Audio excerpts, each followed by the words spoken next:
Tadi ada salah satu, ya, terima kasih. Tadi ada salah satu sih, saya panggilannya nggak pernah dipanggil Nathan Sensei sih.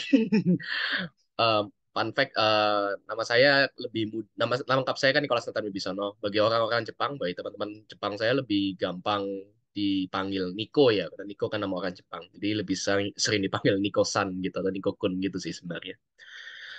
Oke, jadi selamat datang teman-teman. Pada malam hari ini kita akan merupakan edisi pertama ya dari Attack on Edu, program kerja PPI Jepang yang membahas tentang materi-materi atau bisa dikatakan webinar atau penutoran tentang materi-materi Edu. Pada malam hari ini kita akan mulai dengan edisi pertama yaitu chemistry atau kimia. Khususnya kita akan bahas tentang chemical bond. Lebih khususnya lagi, saya mau pinpoint dua topik karena kalau chemical bond semua kita bahas mungkin waktunya tidak memadai. Dua topik yang ingin saya pinpoint, yang pertama ialah VSEPR theory dan yang kedua adalah lattice structure. Eh, Ichio saya ngajar dalam bahasa Indonesia, slide-nya juga dalam bahasa Indonesia, campur bahasa Inggris. Namun di akhir nanti akan saya paparkan tanggo listnya ya. List tanggonya itu nanti bisa kalian screenshot. Karena menurut saya kalau saya sambil jelasin tanggonya sambil menjelaskan di sini, itu membuang waktu banyak. Jadi kita langsung efisien saja ya teman-teman. Oke, kita langsung masuk ke topik. Oh, dan apabila ada pertanyaan, tolong ditahan dulu, jangan diinterupsi. Tolong ditahan hingga di akhir ya, baru disampaikan ke saya. Tolong disampaikan di kolom chat.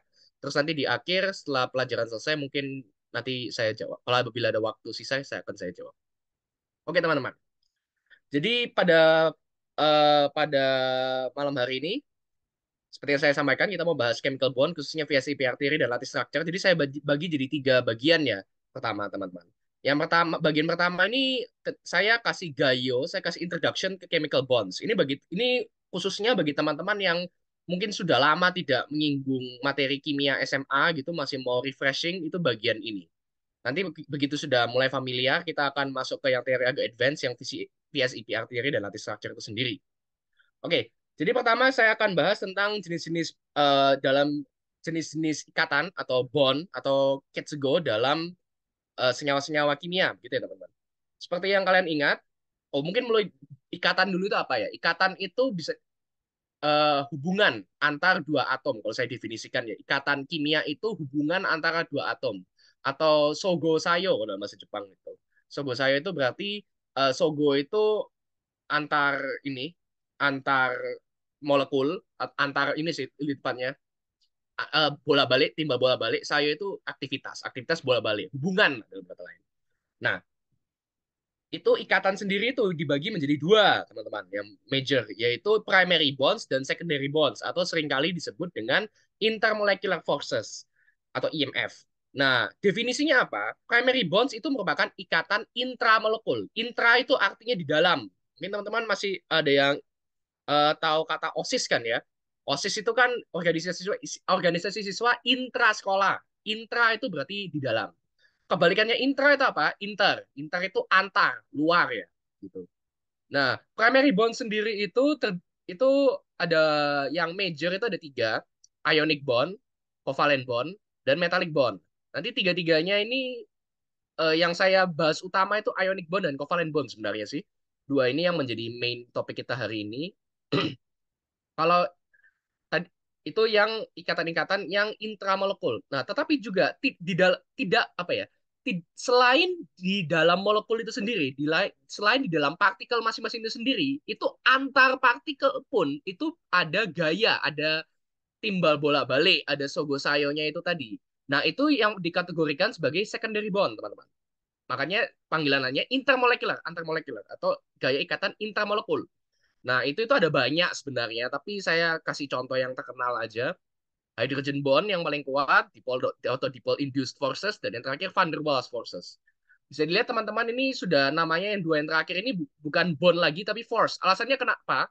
Karena yang hydrogen bond ini lebih kuat. Makanya hubungannya kalau kuat, diklasifikasikan sebagai ikatan, sebagai bond. Tapi kalau kurang kuat, hanya dorong-mendorong atau tarik-menarik, maaf, itu tidak bisa diklasifikasikan sebagai bond, makanya diklasifikasikan sebagai gaya forces gitu. Ini saya ada gambar simpel di sini, teman-teman. Bagi yang biar ada bayangan, saya ini terkenal ya, atau ini senyawa apa ya? Ini senyawa H2O, air. Nah, bisa dilihat yang garis tebal inilah yang kita sebut dengan primary bond. Ikatan yang di dalam molekul, kan H2O. H2O, gitu kan ya. Nah, sedangkan yang garis putus-putus ini yang antar molekul. Bisa dilihat ikatan yang garis hitam ini di dalam molekul H2O, sedangkan yang putus-putus ini di antara H2O yang A dan yang B dan yang C dan seterusnya. Gitu. Nah, spesifiknya itu apa? Definisi masing-masingnya. Kita mulai dari yang ionic bond. Ionic bond ini adalah ikatan yang terbentuk ketika satu atom memberi satu atau lebih elektron ke atom yang lain. Jadi yang jadi menjadi perbedaan dengan yang lain itu adalah kata kunci ini teman-teman, memberi atau kalau dalam bahasa Jepang kyoyo gitu. Jadi hubungannya itu kyoyo shitoku kalau dalam bahasa Jepang itu, atau memberi dan menerima. Nah, bisa dilihat di sini saya punya Na. Ini kalau bagi teman-teman yang kurang familiar ini tolong Fukushu ya. Ini rumus Lewisnya, rumus Lewis apa ya, cara menulis rumus Lewisnya masing-masing ininya. Na elektron valensinya 1, Cl elektron valensinya ada 7 gitu. Dan mungkin teman-teman masih ingat elektron valensi itu suatu atom itu stabil ketika dia mencapai 8 atau hukum oktet. Mayoritas zat ya, ada yang percolen tentu ada, tapi mayoritas zat itu terpenuhi ketika memenuhi oktet atau 8. Nah, apa? Jadi bagaimana caranya mereka mencapai angka 8 tersebut? Itu si Na ini langsung aja, oh ambil aja ini elektron saya. Makanya Na-nya diberikan satu elektron valensinya diberikan ke Cl. Oleh karena itu Na-nya ini menjadi elektron valensinya menjadi 0 atau 8 yang di bawahnya ya. Terus Cl-nya menjadi penuh 8 memenuhi oktetnya. Nah, karena Na-nya ini kehilangan satu elektron, makanya dia menjadi ion ya. Dia menjadi ion plus. Cl-nya karena dia menerima satu elektron, dia menjadi ion minus. Nah, kan ini hubungannya memberi ya. Na memberi elektron ke Cl. Makanya itu sebutannya eh, ikatan di antara Na dan Cl itu adalah ikatan ion. Selanjutnya, kalau kita bahas yang jenis yang kedua, yaitu covalent bond. Covalent bond itu ikatan yang terbentuk ketika dua atom berbagi satu atau lebih pasangan atom di mana masing-masing atom menyumbangkan elektron. Mungkin ini agak panjang kalimatnya, jadi saya bagi yang dari sini dulu. Perbedaannya dengan yang ikatan ionik apa? Kalau ikatan ionik tadi kan Kyoyo Shitoku, dia memberi dan menerima elektron. Sedangkan yang covalent bond ini, itu hubungannya adalah ketika dua atom ini berbagi. Ngerti, teman-teman mengerti ya perbedaannya memberi dan membagi ya. Memberi itu berarti satu orang memberi bahan kepemilikannya ke orang lain. Jadi yang memberi tidak memiliki bahan itu lagi, barang itu lagi. Yang membeli tidak memiliki elektron itu lagi. Sedangkan kalau berbagi itu memilik dua-duanya pada saat yang bersamaan. Itulah covalent bond. Makanya saya punya contoh, ini saya punya H dan Cl, bisa dilihat definisinya masing-masing atom menyumbangkan elektron. Dalam kasus ini menyumbangkan satu elektron. Bedanya sama NaCl yang tadi ya. Nah, yang NaCl kan elektron ini langsung pindah ke Cl, diberikan. Tapi karena ini kovalen, itu dia dibagi begitu. Bisa dilihat yang merah ini yang punyanya H. Nah, inilah yang kita sebut dengan ikatan. Seringkali eh, titik dua dalam rumus Lewis ini, kalau kita mau singkat, itu dalam kimia itu kita gambar garis, teman-teman. Jadi tiap kali teman-teman melihat garis, itu kalian bisa memikirkan, maaf, teman-teman, tiap kali kalian melihat garis, kalian bisa memikirkan bahwa ini itu menyimbolkan dua elektron yang dibagi, gitu. Ada dua elektron yang dibagi. Oke. Nah, terus ada jenis yang ketiga sebenarnya, teman-teman. Yang jenis ketiga adalah covalent coordinate bond atau dative bond. Atau kadang-kadang juga disebut complex bond. Bedanya apa dengan yang kovalen? Ini kan kovalen khusus ya kesannya. Bedanya apa dengan kovalen yang sebelumnya? Di mana kovalen tadi, ini sama-sama kovalen ya. Jadi hubungannya bukan memberi menerima seperti ionik, tapi berbagi. Bedanya adalah sumber elektronnya. Di mana yang kovalen bond ini sumber elektronnya itu masing-masing atom menyumbangkan satu elektron. Kan ini ya kasus bisa kelihatan ya. Ini H memberi satu, Cl memberi satu. Yang ini, yang merah ini dan yang hitam yang di sini membentuk garis ini. Nah, kalau yang coordinate bond atau dative bond atau complex bond itu hanya salah satu dari atom menyumbangkan elektronnya begitu. Bisa dilihat misalnya saya punya boran dan amonium. Amonia, maaf. Boran dan amonia. Amonia ini memiliki lone pair atau pasangan elektron tidak berikatan. Nah, pasangan elektron tidak berikatan ini disumbangkan ke B, tapi bukan dikasih karena hubungannya adalah berbagi.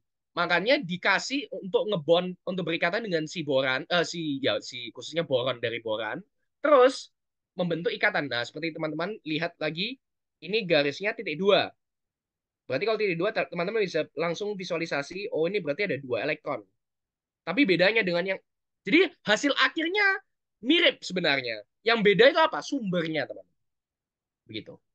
Jadi kalau misalnya saya kasih perumpamaan, cara membedakan ikatan-ikatan ini itu bagaimana?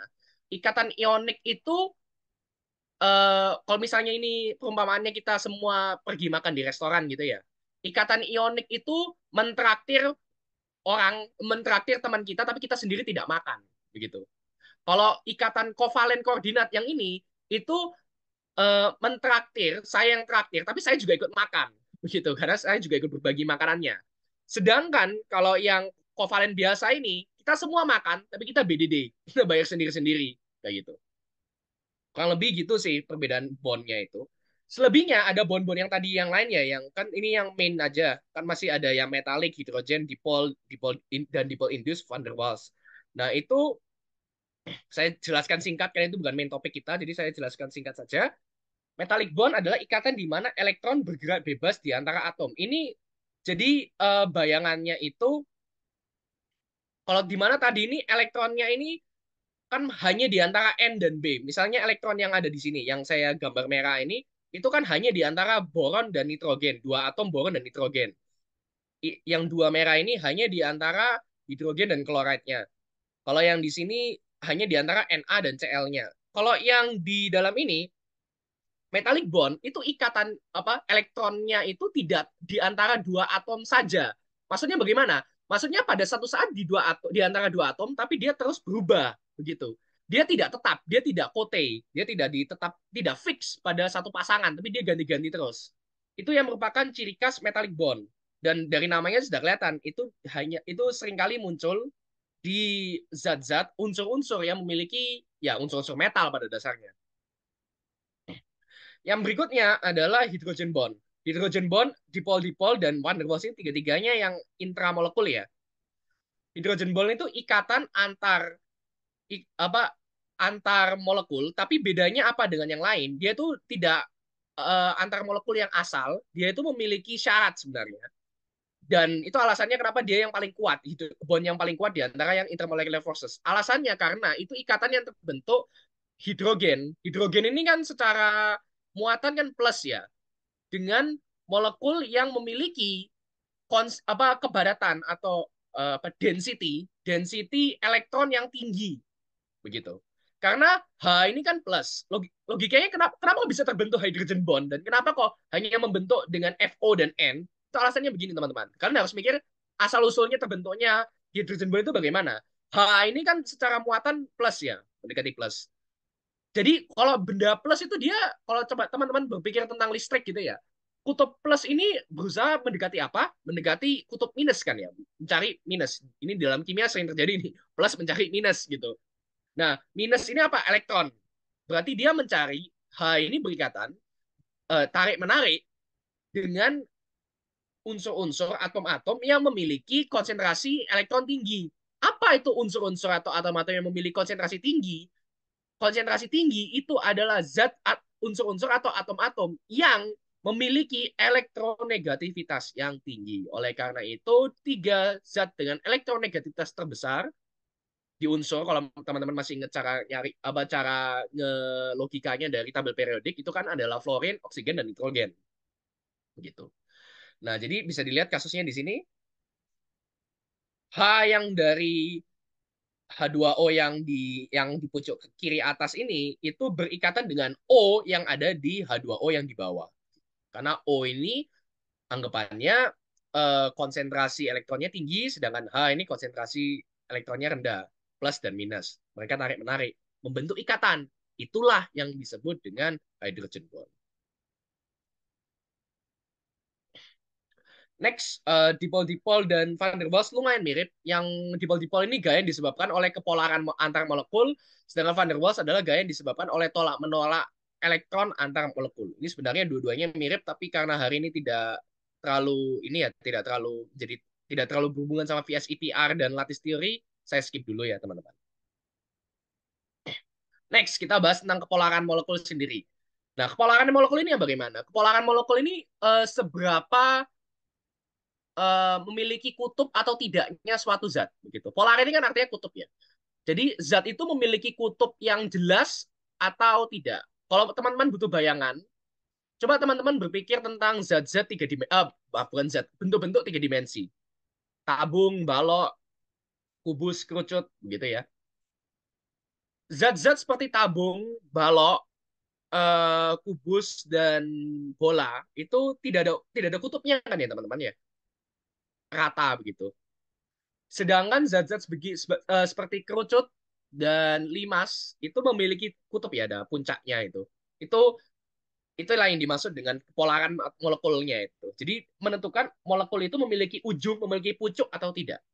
Nah, itu ditentukan berdasarkan apa? Ditentukan berdasarkan resultan momen dipol. Apa itu resultan momen dipol? Nanti saya jelaskan. Tapi resultan momen dipol ini pada dasarnya adalah vektor plus minus muatan di dalam molekulnya. Kasarannya begitu ya. Jadi mungkin enaknya saya kasih contoh di yang bawah dulu. Tapi kalau gitu kita mulai dari yang atas dulu.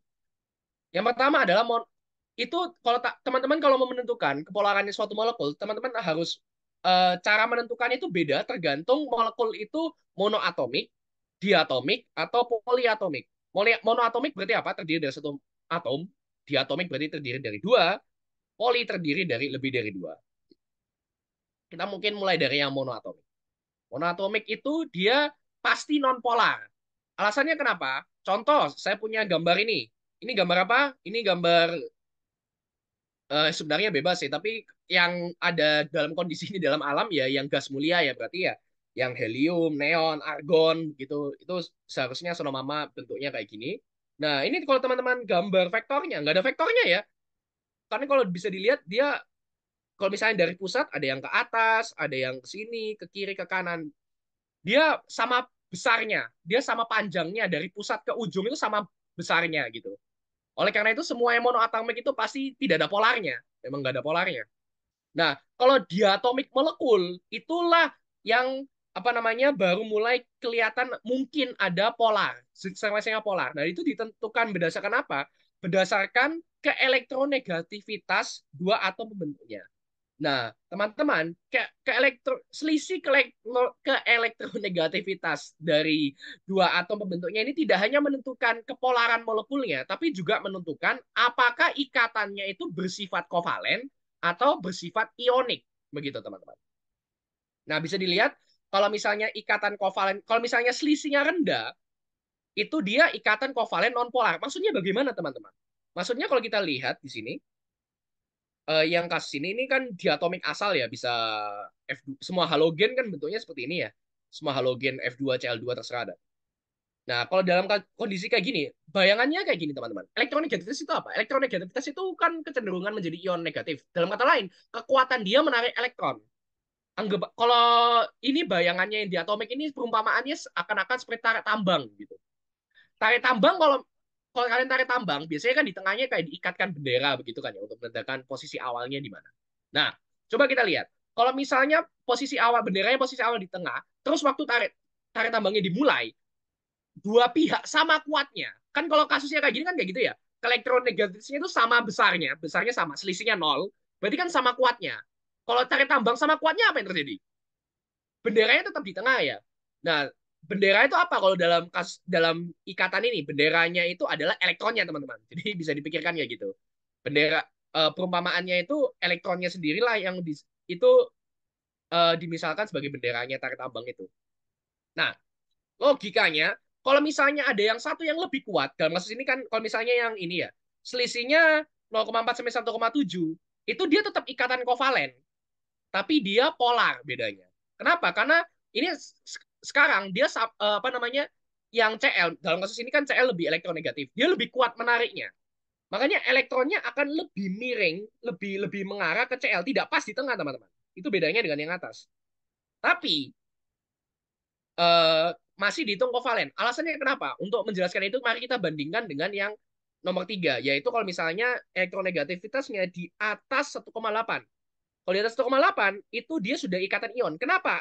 Elektronnya sudah sepenuhnya ditarik ke sini. Elektronnya sudah sepenuhnya ditarik ke satu sisi. Anggapannya kalau kalian tarik tambang, itu anak SD lawan anak SMA. Dia menang langsung dengan anak SMA, langsung benderanya diambil gitu. Nah, jadi teman-teman bisa lihat dari posisi ininya, dari posisi elektronnya itu bisa menentukan ikatannya. Anggapannya kalau di bawah 1,7 itu masih kovalen. Kenapa masih kovalen? Karena ini meskipun Cl memang lebih kuat, hanya itu masih ada ini, masih ada tarikan. Jadi apa namanya, dua elektron ini tidak sepenuhnya lepas menjadi punya Cl, masih kurang lebih di tengah-tengah, tapi kayak di tengah-tengahnya itu mungkin 30-70 gitu. Misalnya, 30% dimiliki H, 70% dimiliki Cl elektronnya. Sedangkan kalau sama-sama kuat, seperti yang kasus atas, itu 50-50. Kebalikannya, kalau misalnya selisihnya satu kuat banget, seperti Cl sama Na, ini selisih, karena alasannya Na ini lemah banget. Apa yang terjadi? Elektronnya menjadi 100% miliknya Cl. Itulah yang terjadi. Begitu. Itu cara membedakan apa namanya, cara membedakan ikatan berdasarkan elektronegativitasnya. Nah, ini teman-teman perlu mengingat kalau misalnya kovalen itu ya polar non polarnya tergantung elektronegativitasnya juga.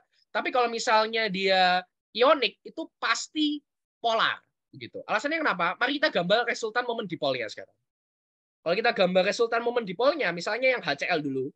Yang H ini kan plus. Biasanya kita kasih simbol delta plus dan delta minus. Nah, karena ini plus ke minus, kita gambarnya seperti ini. Ini maksudnya elektronnya ke arah sini. Seringkali kalau di kimia digambar panas seperti ini. Nah, kalau Na plus dan Cl min ini sudah tidak perlu delta lagi karena sudah ionik. Jadi kalau kalian membutuhkan tanda delta ini kalau misalnya itu ikatannya masih kovalen. Jadi kovalen tapi ini lebih lemah. Tapi kalau sudah full ionik, nggak usah digambar deltanya. Nah, ini otomatis. Otomatis kayak gini otomatis. Sama resultan vektornya sama persis. Bedanya apa? Ukurannya lebih besar karena selisihnya lebih besar. Yang ini lebih lebih kecil, yang ini lebih besar kayak gitu. Itu kalau diatomik. Nah, kalau poliatomik gimana?